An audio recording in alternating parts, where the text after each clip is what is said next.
Bien amigos, ya estamos de regreso aquí en Agenda Semanal y como todos los fines de semana nosotros le traemos siempre especialistas. De repente ustedes tienen algunos temas que nos han sugerido ya a través de las redes sociales. Aquí pues bien, estamos con César Daniel Cortés Pérez, él es abogado y vamos a conversar sobre las prácticas profesionales, preprofesionales, todas las modalidades que hay para que usted sepa, amigo, y de repente un joven estudiante también sepa exactamente qué hacer y cuáles son los beneficios y derechos que ustedes tienen. Bienvenido, César. ¿Cómo estás? Gracias, ¿cómo está? Buenas tardes, gracias por la invitación.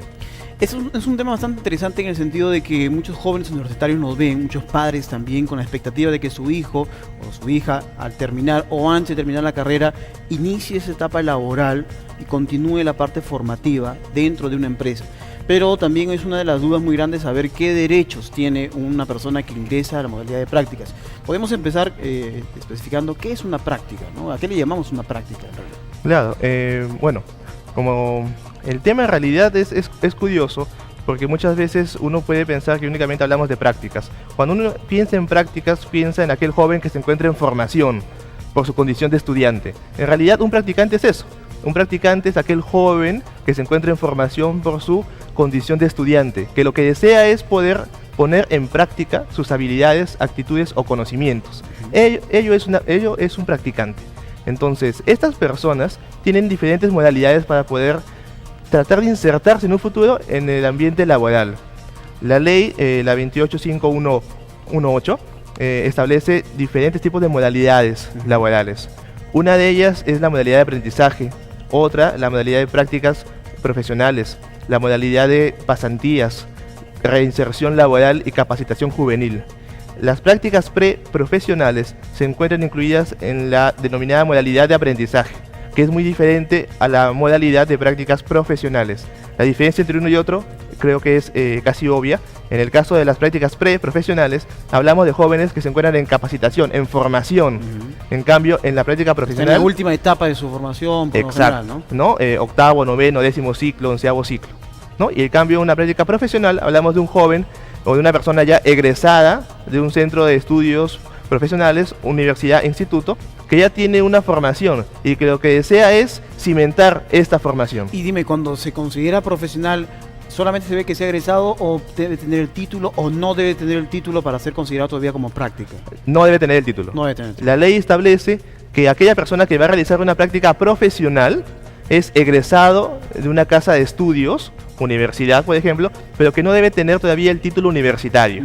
Las prácticas, todas las modalidades, ¿son pagadas o hay algunas que no pueden ser pagadas o se puede transar?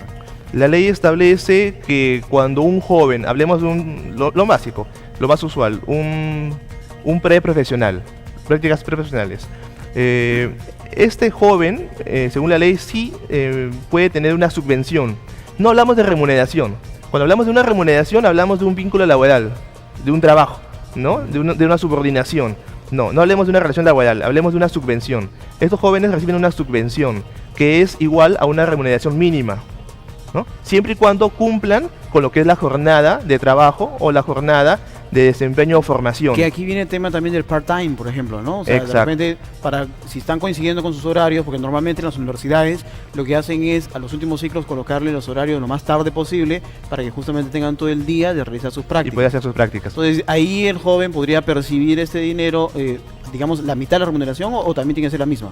No, a ver, te explico, ¿no? El joven practicante preprofesional tiene derecho a recibir una remuneración, siempre y cuando cumpla con la jornada laboral o la jornada de desempeño profesional que le puede establecer la empresa que lo va a acoger.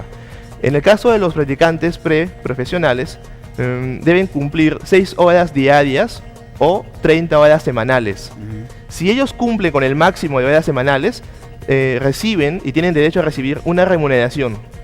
Si no cumplen con el máximo de horas semanales, van a recibir una subvención proporcional al tiempo de trabajo. Eso es bastante interesante porque los jóvenes estarán diciendo, bueno, ¿no? ¿Y qué pasa si es que supera esas cantidades de horas?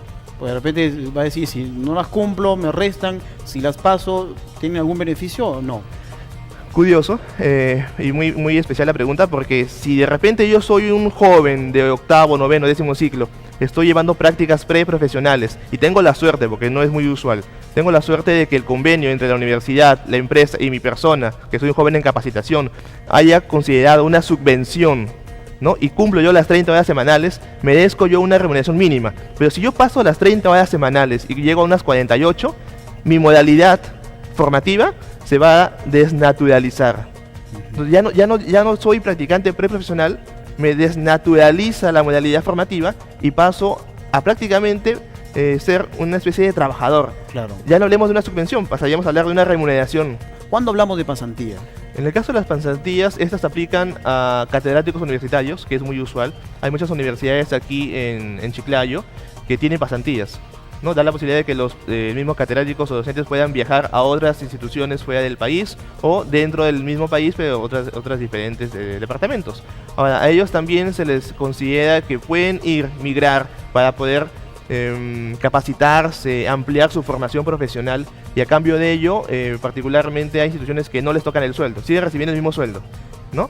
Por ejemplo, yo de repente puedo viajar a tener una pasantía a Colombia, y si yo soy catedrático universitario, la universidad me sigue pagando de forma regular, como si yo estuviese aquí, en Chiclayo.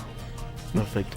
¿Qué pasa si o en todo caso, es obligatorio o no que toda la empresa tenga que darle una remuneración? Porque los jóvenes dirían, bueno, si queda a decisión del convenio o si el convenio lo estipula, entonces la mayoría de empresas y universidades van a acordar no entregar ningún dinero. Entonces, ¿qué beneficio puedo tener yo?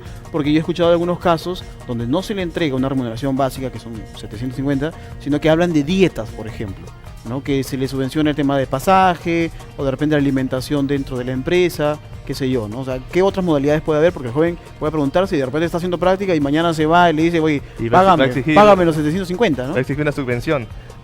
Claro, recalcar, ¿no? Que muchas veces uno habla de remuneración, subvenciones o dietas. En sí la ley te establece el término subvención, más no dieta o remuneración. Ahora, ¿qué otras modalidades? En realidad es muy cierto, todas las modalidades que yo te he mencionado, como son de aprendizaje, capacitación juvenil, prácticas profesionales, preprofesionales u otras, apuntan a una remuneración mínima vital. Sin embargo, ello no es muy usual, ¿no? Es una ley que aparentemente no es muy conocida, no puedo decir que es una ley muerta porque aún está vigente, pero que habla de un convenio, y es lo peculiar. Cuando hemos hecho prácticas, porque creo que nos ha tocado hacer prácticas alguna vez, hay jóvenes que les dan su cartón, su carta de presentación hacia alguna empresa. Uno va con esa carta de presentación, pero en esta carta de presentación es solamente dirigida al gerente o al administrador indicando quién es el joven, claro, ¿no? De qué ciclo es. Para reafirmar nomás. Para reafirmar que existe realmente como estudiante. Más no hace referencia a que, señor, usted de la empresa tiene el derecho y la obligación de cancelarle al joven practicante. Es una mera constancia, nada más. El monto de 750. No, claro, es una mera constancia. Entonces es muy poco usual. Pero en realidad la ley sí lo permite. Ahora, la ley establece que el convenio debe tener ciertos puntos. Nombre de la persona que va a practicar, nombre de la institución o empresa que te va a acoger, ¿no?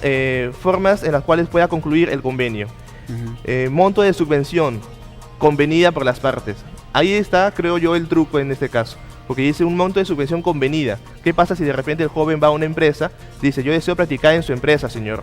Bueno, vamos a conversar. Tú vas a entrar como practicante, pero ad honorem, ¿te conviene o no te conviene? Claro. Y si el joven dice, bueno, ad honorem, bueno, voy a aprender, pero no voy a pagar nada, únicamente pasajes. ¿Te conviene o no te conviene? Y si el joven acepta, diríamos que está conveniendo, ¿no? Hay un consenso. Entonces, ¿no? Por eso, hay muchos temas más, César, por ejemplo, que puede quedar en el tintero, es quién asume las responsabilidades de seguridad laboral, por ejemplo.